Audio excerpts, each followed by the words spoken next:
What's on Tap is brought to you by 8 and Sand Beer Company, and the Brass Tap, Vineland, New Jersey. I'm Kendra. Here's our host. A man who is definite proof that God has a good sense of humor. Gary Monterosso.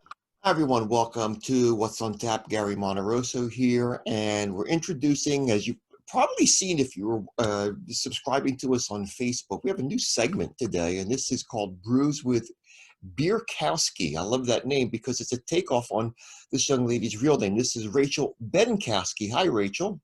Hi, Gary. How are you? Well, how about yourself out in Arizona? Yeah, I'm excellent. Staying cool in the air conditioning, so we're good. Thank goodness for the air conditioning. Yeah, because as I was telling you before we started shooting today, I was looking at your forecast in your area, and you're kind of near Phoenix, correct? Correct. Yeah. And you're looking at another 7 to 10 days of 100+ degrees. And I know what it's like, but of course you have very low humidity out there, don't you? Very low humidity, yes, which is what makes it tolerable. Is it tolerable? Because they always say around here, it's not the heat, it's the humidity. But 100 degrees is hot regardless. No, you're absolutely right. I have lived in very humid places, so for me, I definitely say the humidity is far worse than 110. But others, I'm sure, would disagree with me. Well, yeah. I think I read that you grew up in the Wisconsin area. Yeah. Is that correct? Near Milwaukee? Yes. Yes. Mm-hmm. Do you still get back home? Capital. Well, you do have the Milwaukee Brewers. I don't know if that's any help or not. But Yep, that's an indicator right there. right, exactly. Do you get back home to the state of Wisconsin every so often, or no? Realistically, it's probably about every 2 years. Depending on the time of year, it has to do with family usually, so weddings, funerals, things like that. So yeah, probably every 2 years. Well, let's really introduce you and talk a little bit about you, because you are you're a very complete, and I would say somewhat complex person. You have so many different interests, and we're going to explore some of them. Now, I want to talk about the name Beerkowski, first of all, which is a takeoff on your last name, Benkowski. How did you get that name? I guess because everyone knows you like to drink a good craft beer. Yeah, so it's maybe kind of silly. One of my hobbies, for lack of a better term, is Olympic weightlifting. And my coach would always tease me about how much beer I drank. Not that he necessarily saw it as a bad thing, but he just came in to train one day and randomly said, I know what I'm going to call you from now on. And he said, I'm going to call you Beerkowski. And it stuck. And it stuck. And he's a very stoic Finnish man. So him saying something like that was quite funny. It had to be, right? It stuck, yes.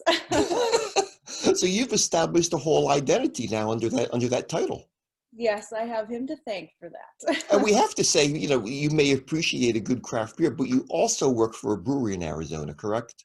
I do, yeah. I work for Bonehaus Brewery, which is in Fountain Hills, which is the town that I live in the greater Phoenix Valley. Yeah, we've been around for almost 2.5 years. Oh, so it's still a newbie in the industry. Yeah. What is their? Do they have a flagship beer that they make? Yeah, we have a couple. So one is called Desert Distortion. It is a New England style IPA. And the other one ties to the Arizona desert. It is a prickly pear pale ale. So it's made with prickly pear cactus fruit. And that's very popular. That sounds good. I was with a friend several years ago from New Mexico who brought something like that to us here on the East Coast, and we absolutely fell in love with it. What a great style. Yeah. Absolutely. Yeah. What do you do with the company? Sorry? What is your role with the brewery? So I'm a beer slinger. So I'm up front. I'm hanging out with the customers, and then I also do a lot of the marketing too. One of my favorite things about my job is actually being able to teach people about beer. A lot of people come into breweries and maybe they don't really know anything about craft beer. So those are my favorite kinds of customers, because I get to tell them about everything that we have and what the differences are, and pour them a flight and just blow their minds. Rachel, that what you're saying is really very valuable. If someone comes in who's new to craft beer, or even new to your brewery, Mhm. their first experience could make them or break them. Yeah. And so they need someone who can guide them through. For example, if someone comes in and says, I'm just going to throw this out there, says, well, I drink Bud Light. Mhm. That may give you a clue as to where to start them. You're probably not going to hit them with a double IPA, for example, you know? Right. That might knock them over. Yeah, exactly. No, that's right. So you do have to transition people. Yes. Hmm. Yeah. And generally when somebody comes in, um, and they're new and I don't know anything about them, and they ask, what should I drink? My first question is always, well, what do you prefer? What do you go to, on a Sunday afternoon when you're hanging out with your friends? Hmm. And then from there is how I expand and help them choose something that they might like. So, And that also is the beauty of flights as well. You can try, you guys do what, maybe 4 beers per flight? yep, you get 4 or 5 ounce pours in a flight. Okay, and there you go. You're apt to find something that you like, for that matter. Yes, generally most people do, especially if they're open-minded. Hmm. And at Bonehaus, we have a range of beers from, a blonde ale that's nice and light for maybe somebody who only wants Bud and doesn't want to try something else, Hmm. all the way to a nice dark oatmeal stout. So Great cross try to section. cover the gamut. Yeah. And in terms of ABV, all the way from what, 4 some odd% all the way up to Yeah. maybe double digit? So we don't have any double digits on right now. Our Okay. highest is actually a barley wine, which is about 9.3. And then our blonde ale is 4.5. So Okay. So that's very sessionable right there. yeah. Now, we also want to say or ask you about this, but you mentioned this briefly, you are an historian. You love the history of not just beer, but things in general. I'm hearing something about Egyptology. Yes. Yes. I went to graduate school and graduated with a master's degree in Egyptology. Um, so I've got that going for me. I've It was a only lot of fun. known one other person with that degree. In fact, a friend of That's mine, great. he unfortunately passed away several years ago, but he was so much into it. Everything was about Egypt, and I got to learn a little bit just from being his friend. Yeah. I How did you mean, develop that interest? so I have always loved Egypt as far back as I can remember. So growing up in Milwaukee, the Milwaukee Public Museum is a wonderful institution, and my mother took myself and my siblings there. It seemed like on a weekly basis. I'm sure Hmm. it actually wasn't, but it was very frequent. And they had a small Egypt exhibit there. And from the first time I saw a mummy, I was just captivated. And Okay. and every time we would go to the museum, we would beeline it to the Egyptian exhibit. Like, Mom, we got to go see the mummy. So it's just something that's always been there. Have you ever traveled there? Have you gone to Egypt? Yeah. Yeah, I was fortunate enough in graduate school to actually work on an excavation in Luxor. So Amazing. that was a dream come true, quite literally. It had to be, right. Now, Yeah. now, I guess that doesn't fall into the role of what you're doing in the beer world. So how do you maintain your interest? I mean, are you constantly looking at books, documentaries? How do you maintain that?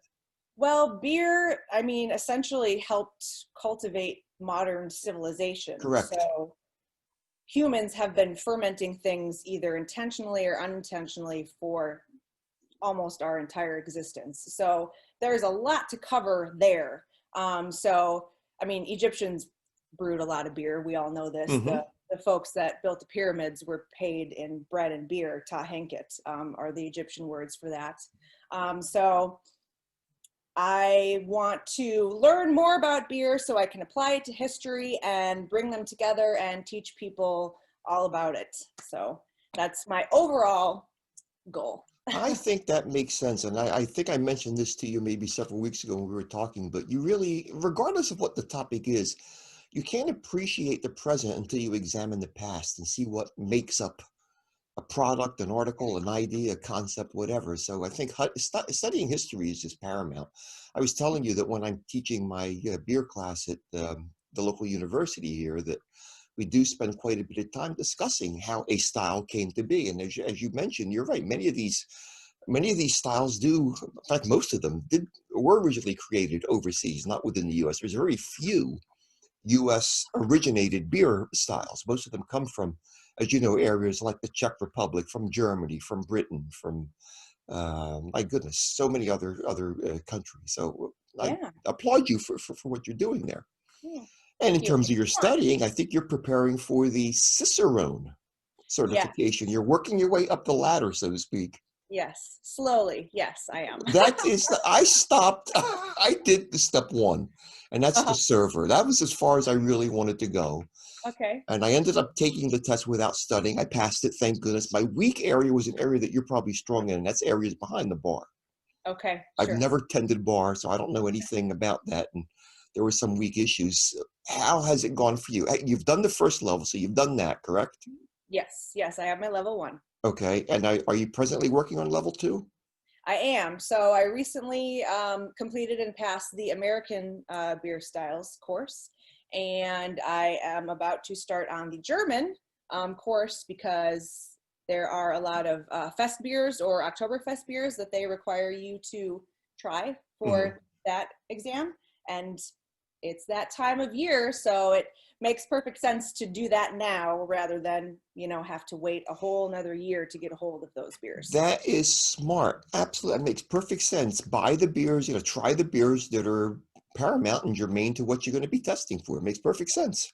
Yeah. So I do have to mention, I did look at one of your pictures. I think it was on Instagram, and I noticed that you had quite an array of pumpkin beverages. I know we've talked about that in the past as well. yeah. I think I remember seeing a shipyard. I think it was a Dogfish Head. I forget what else was there. Maybe even a pumpkin cider, if I'm not There was mistaken. a pumpkin cider. Yeah.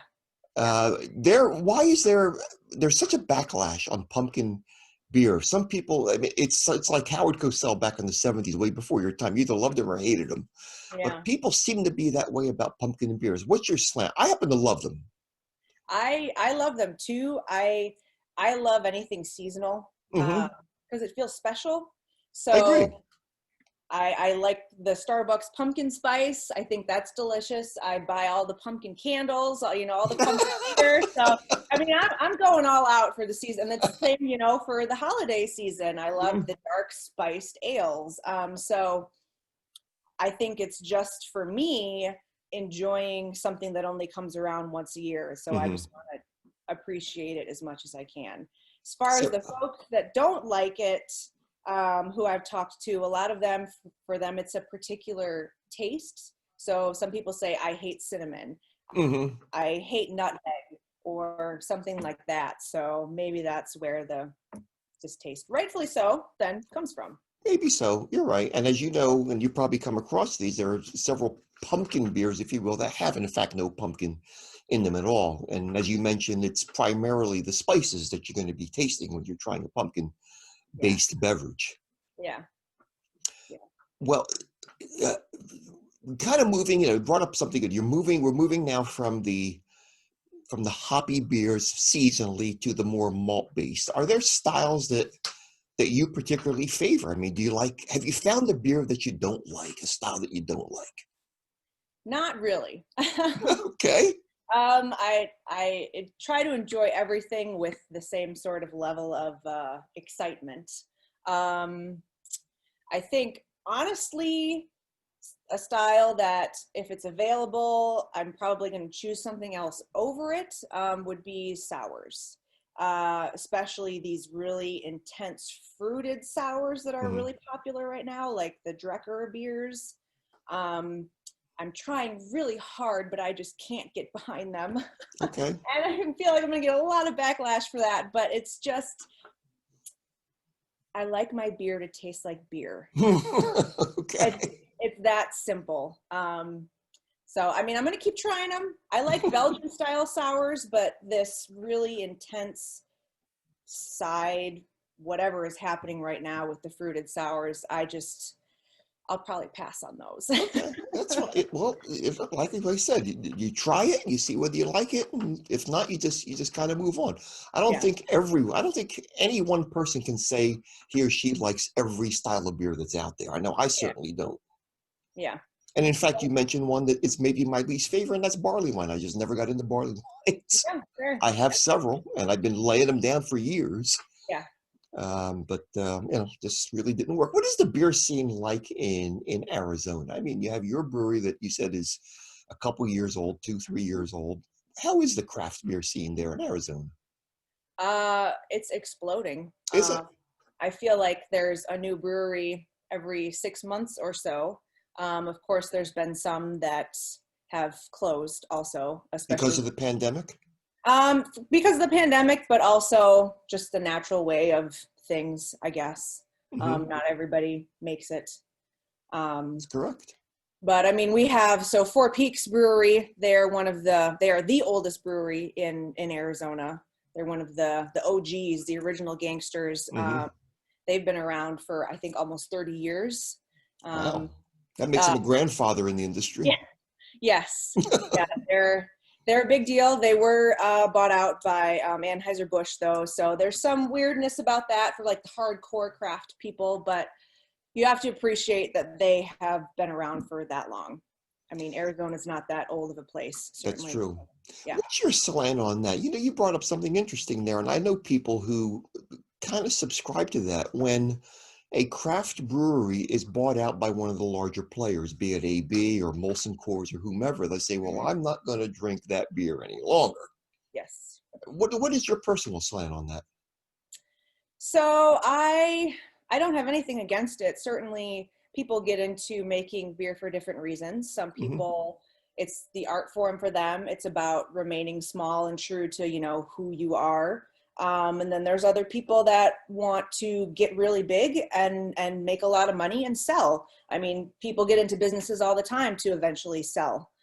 So I can't talk down about anybody for making their own business decisions. I mean, Hmm. it's Hmm. totally okay. But for me, I like to support the little guy. So Four Peaks doesn't need my support anymore. They're Hmm. covered. So I'm Hmm. going to go to, the smaller place down the road and And drink their beer. in most cases, when something like that occurs, they basically leave the smaller brewery alone in terms of recipes. There have been instances, I think we all know of them, of some companies that have been taken over and they kind of dumb down things. And I find that a bit offensive, and I have a problem continuing to support them when that happens. But Mhm. so be it right there. I want to read a quote that you put up, I think, on your Instagram page because I really love this. May I? I hope you don't mind. Sure. It says beer has almost always been seen in America as the working man's drink. It didn't hold the same esteem as wine or top shelf liquor. Look at how far we've come. Beer is cool. Beer is sexy. Honestly, I've always thought these things, but mainstream society is just now catching up. That is so true. And I do want to add to that. There was an instance several years ago in which I walked into a brewery where a shift of workers was changing. Hmm. And basically, there were 7 or 8 females sitting at the bar, and I noticed only 2 of them were drinking the company's beer. The others were drinking cocktails. Uh-huh. And I said, why? I asked them why, and the answer I got was, well, this is my dad's drink.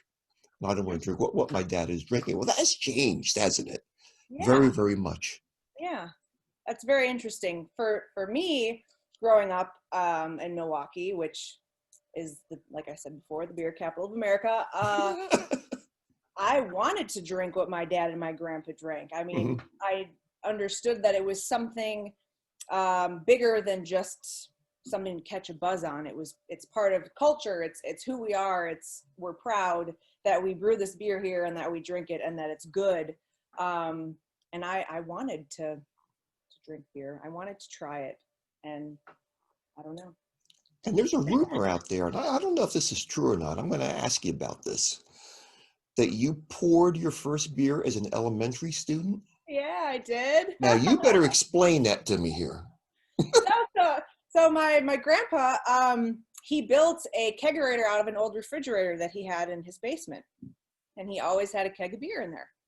And he'd be out on the back patio with my dad shooting the shit. And Rachel, I need another beer. Can you go pour it for me? Yeah, Grandpa, sure.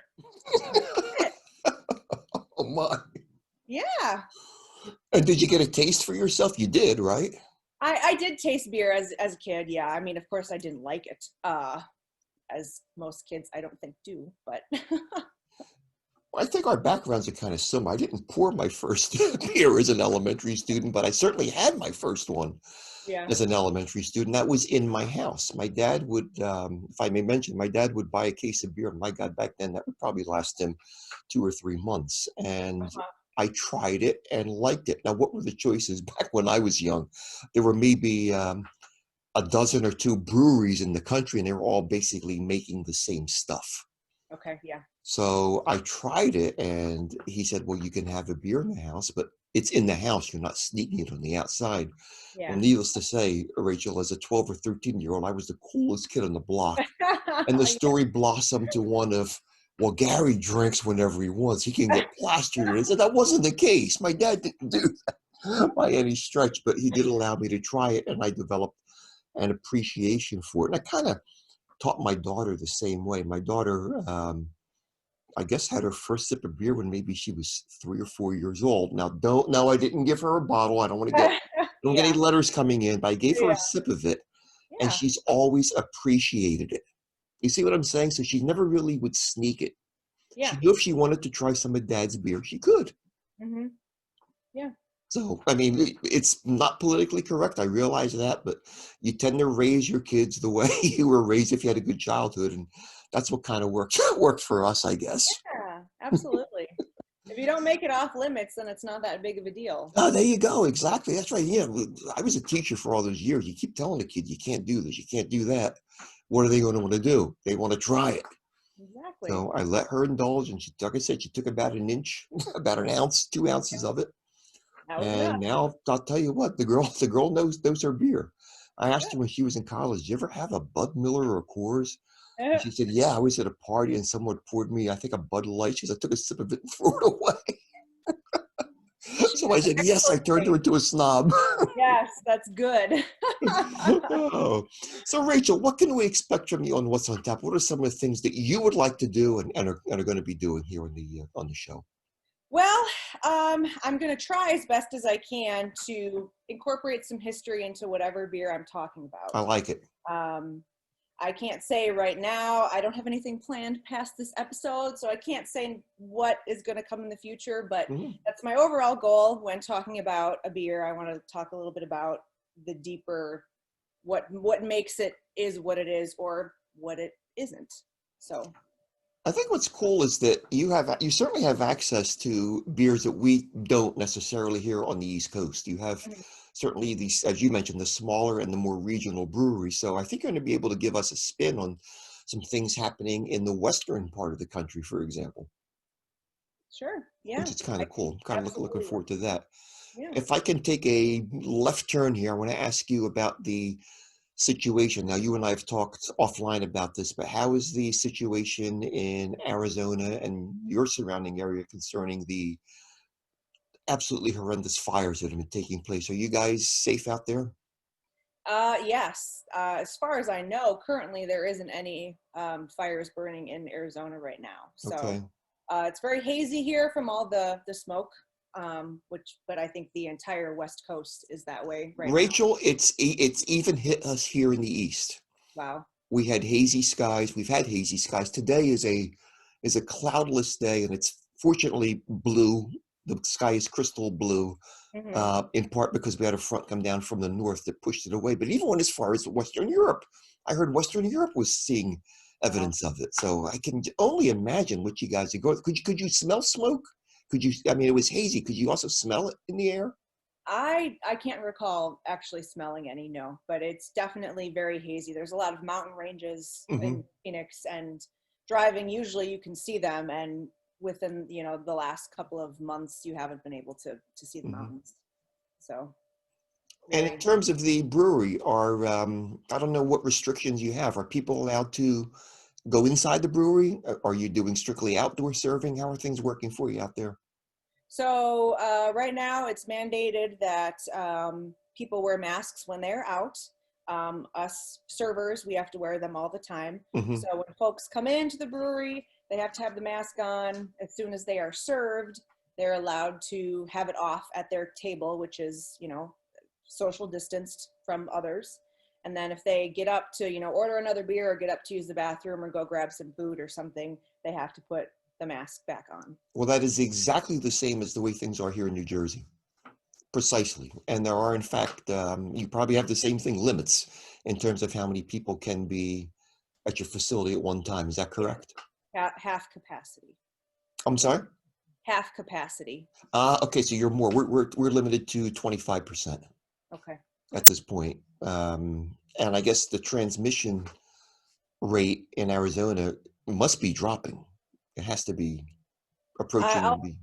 I'll be honest and say that I don't really keep up with that Mhm. currently, but I mean, I would assume so because things haven't gone backwards like they had, a few Thank months goodness for that. ago. Yeah. This has been one heck of a year. I'll tell you what. All the festivals here have been canceled. Probably the same thing out in your area. I mean, just nothing happening in terms of events. Nothing going on. Pretty much the same out there. Yes. Yeah. Okay. Everything's closed. Nothing's happening. Just canceled.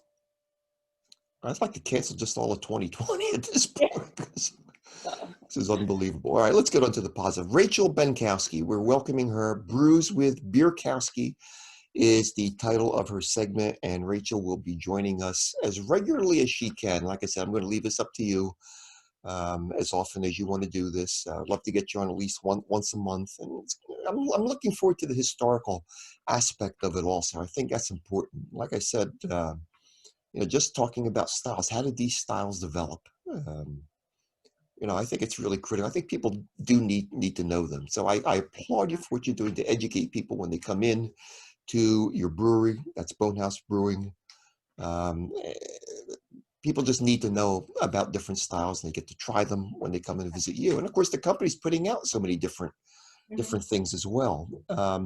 Do they like doing the seasonals? I mean, like you said, you were moving into the fall season. I find brewers to be like chefs in a lot of ways. They're very creative people. And, if you tell a chef, make the same food over and over and over again, that's fine, that's cool.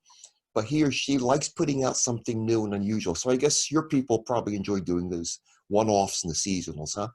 Yes. Yeah, we do embrace the seasonals.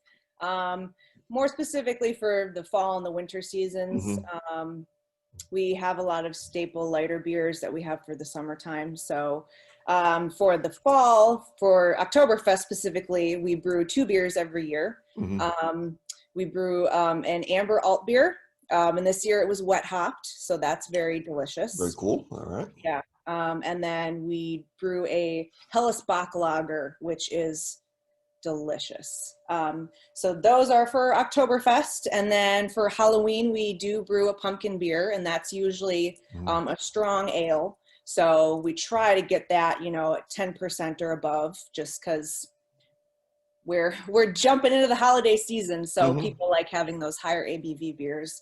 And then for the holiday season, we brew a figgy pudding strong ale. Get out of here. Yeah, which is very popular. So that's what we have. That's unique. That is very unique. Yeah, so our brewer, he is married to a gal who is from England. And so that beer is a tribute to her family and the figgy pudding traditions that they have in England. Absolutely. So, that is neat. Have you ever approached them about maybe doing a brew with them as well? I mean, I would love to. I don't have a lot of time these days. I work a 9 to 5, and then I have the brewery gig on the side. So, yeah.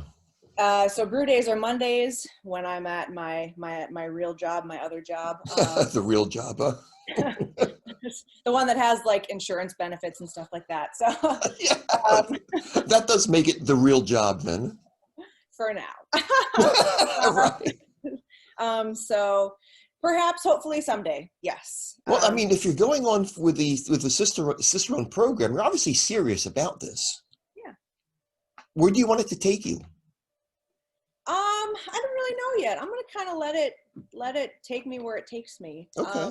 I don't have any expectations. I just want to improve myself. I want to learn as much as I can so that I can be a better consumer and that I can help other people be more informed, better consumers for themselves. Because if somebody likes beer, they're going to tell somebody else about this beer, it's just contagious. So that's what I want. I want more people to drink good beer.